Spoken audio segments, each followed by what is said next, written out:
อยจอยถึงมาตัวเจ้าน้อยนกน้อยก็ว่าเสียงงามอยู่แดนเส้นหวงคือเกื้อนแท้เสียงแคนเล่นแต่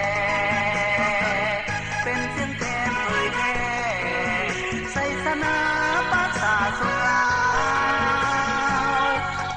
ฟ้าทงไห้เพิ่มหลายที่จันกว่าเก่าทั้งทำนองคำเว้าเสื่อมเขาเหมือนคนคนเดียวผู้ภาพเส้นพวงโสดละลายในกรุงพะนามีน้ำตาลตาลาบ่อน้ำใสไหลลิ้นบ่ขา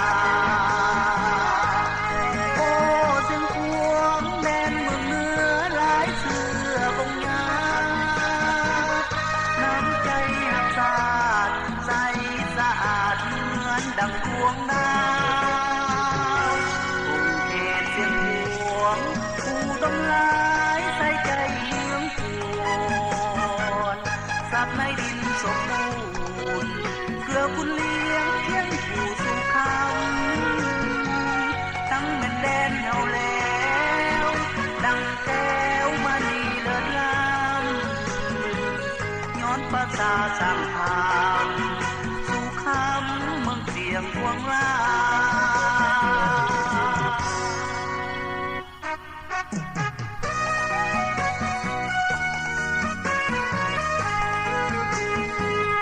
อนุรักษ์และเผยแพร่โดยพยา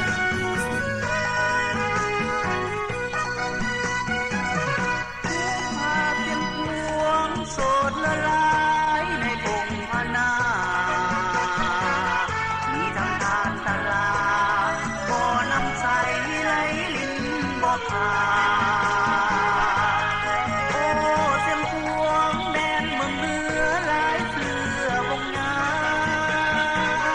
น้ำใจหักสาดใสสะอาดเหมือนดังดวงดาวกรุงเทพเสียงพวงผู้ดมลายใส่ใจเมืองปวดสับในดินสมบูรณ์เกลือคุณเลี้ยงเพียงผู้สู่คำตั้งแม่นแดนเฮาแล้วดังแก้วมณีเลิศล้ำย้อนภาษาสังธรรมสู่คำเมืองเสียงพวงลา